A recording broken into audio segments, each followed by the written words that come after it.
Hi friends, అందరూ బాగున్నారా? ఈరోజు సండే కదండి, సో అందుకని మా ఆయన సొంతం కూడా తీసుకొచ్చారు. అది చాలా బాగుంటుందండి, స్కిన్తో ఉంటుంది. దీనికి ఎగ్స్ కూడా వస్తాయి, చాలా టేస్ట్గా ఉంటుంది. బాయిలర్లా ఉండదు, లైక్ నాటుకోడిలా ఉంటుందన్నమాట. చాలా బాగుంటుంది టేస్ట్. సో దానికోసం నేను బాగా వాష్ చేసుకున్నాను చికెన్ని. అందులో అల్లం వెల్లుల్లి పేస్ట్ 1 టేబుల్ స్పూన్, తర్వాత 1/2 టేబుల్ స్పూన్ పసుపు, ఇంకా 2 టేబుల్ స్పూన్స్ ఆఫ్ కారం వేసుకున్నాను. Next salt.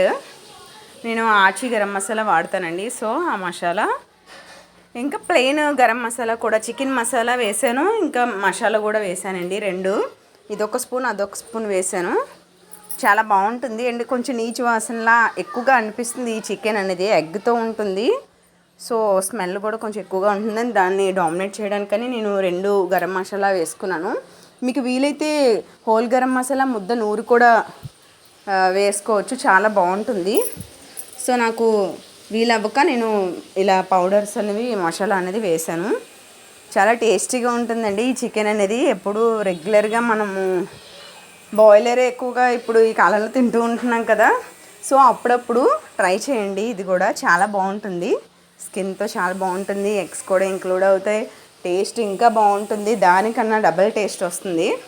సో ఇవన్నీ వేసుకొని బాగా కలిపి ఒక 5 మినిట్స్ అయితే పక్కన పెట్టేద్దామండి. చాలా అంటే మ్యారినేట్ అవ్వాలి, కొంచెం ముక్క కూడా సాఫ్ట్ అవుతుంది. ఓకేనా? అయితే దానికోసం నేను కుక్కర్ పెట్టుకొని ఆయిల్ వేసి ఆనియన్స్ అవి వేసుకున్నాను. సాల్ట్ వేస్తే మగ్గుతుంది త్వరగా. సో అందులో కొంచెం పచ్చిమిరపకాయలు కూడా వేసుకున్నానండి.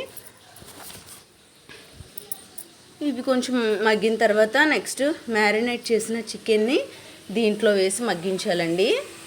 నేను కుక్కరు థిక్గా ఉంటుందని నేను తీసుకున్నానండి, విజిల్స్ అయితే ఏం పెట్టలేదు.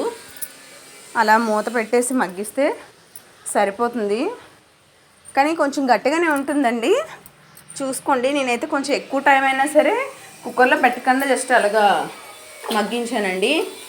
ఎందుకంటే మా ఇంట్లో చిన్న కుక్కర్ ఉంది, సో అందులో నేను రైస్ పెట్టేశాను. అయితే చాలా టైం ఉందనేసి నేను ఈ కుక్కర్లో అయితే నేను ప్రిపేర్ చేస్తున్నాను. నార్మల్గా మూత పెట్టి ప్రెషర్ అది పోకుండా బయట. అలా అయితే నాకు ఒక 1/2 అవర్ పట్టిందండి నిదానంగా ఉడకడానికి, కర్రీ అది అవ్వడానికి. మీరు కుక్కర్లో అయితే 10 to 15 మినిట్స్లోనే అయిపోతుంది. సో మీరు ఏది ఈజీగా ఉంటే ఆ మెథడ్ యూజ్ చేయండి. మధ్యలో మా బాబు డిస్టర్బ్ చేసిన డ్రాయర్ ఏమని వాడు తీసేసుకున్నాడు, ఆడుకుంటున్నాడు. సో అందుకని ఓకేనండి. చికెన్ అయితే ఇలా మగ్గింది కదా, నెక్స్ట్ టమాటో పేస్ట్ని అయితే నేను వేసానండి. టమాటో పేస్ట్ వేసి బాగా మగ్గించాలి. వేసుకో దా. అయితే టమాటో పేస్ట్ వేసి బాగా మగ్గించేయాలండి. మూత పెట్టేసి కాసేపు అలా ఉంచుదాం, మగ్గుతుంది. నెక్స్ట్ దీనికి నేను మసాలా అయితే కొంచెం ఇది నూరుకున్నానండి గ్రేవీ కోసమని. దానికోసం ఎండు కొబ్బరి, జీలకర్ర, ధనియాలు వేసాను.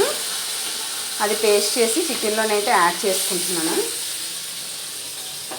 చాలా బాగుంటుంది, గ్రేవీలా వస్తుంది, థిక్ గ్రేవీలా వస్తుంది, టేస్ట్ కూడా బాగుంటుందండి. ఇలా ట్రై చేయండి, బాగుంటుంది. ఆ పేస్ట్ కూడా వేసేసి బాగా కలిపాను. కలిపి కాసేపు మగ్గిద్దాము మూత పెట్టేసి. గారెలు చేసుకునేటప్పుడు దీనికి కాంబినేషన్ చాలా బాగుంటుందండి, గారెలు అండి చికెన్. నేను నెక్స్ట్ అది ప్రిపేర్ చేసి వీడియో అయితే నేను అప్లోడ్ చేస్తాను. సో ఇందాక మసాలా కొంచెమే వేసుకున్నాను, ఇంకా సరిపడదు అనిపించింది, మళ్ళీ కొంచెం మసాలా వేసుకున్నానండి. ప్యాకెట్ ఇది టోటల్ వచ్చేసి 1 kg అండి చికెన్. సో దానికైతే నాకు ఒక ఫుల్ ప్యాకెట్ అయితే పడుతుంది. సో నేను సగంగా వేసుకున్నాను మసాలా అనేది. ఈ మసాలా కూడా వేసాను కదండి, కాసేపు అలా మూత పెట్టి మగ్గనిద్దాము, మగ్గేస్తుంది. ఇంకేంటండి, మీ ఇంట్లో ఏ డిషెస్ చేసుకున్నారో కమెంట్ రూపంలో పెట్టండి. సండే కదా, ఎప్పుడు రొటీన్గా కాకుండా సండే అనేది కొంచెం స్పెషల్గా బిర్యానీ అని, బగారా రైస్ అని, ఫ్రైడ్ రైస్ అని అలా చేసుకుంటూ ఉంటాం. సో ఈరోజు మీ ఇంట్లో ఏ రెసిపీ అనేది నాకు కమెంట్ చేయండి. నా వీడియోస్ మీకు నచ్చినట్లయితే లైక్ చేయండి, షేర్ చేయండి, సబ్స్క్రైబ్ చేయడం మాత్రం మర్చిపోవద్దు. ఓకే, కర్రీ అయితే రెడీ అయిపోయిందండి. Tasty tasty chicken curry ready. Egg కూడా ఉంది, మా పిల్లడికి బాగా ఇష్టం, మా పెద్దోడు చక్కగా తింటాడు తీసుకొని. ఓకే, ఈ వీడియో కనుక నచ్చినట్లయితే లైక్ చేయండి, షేర్ చేయండి.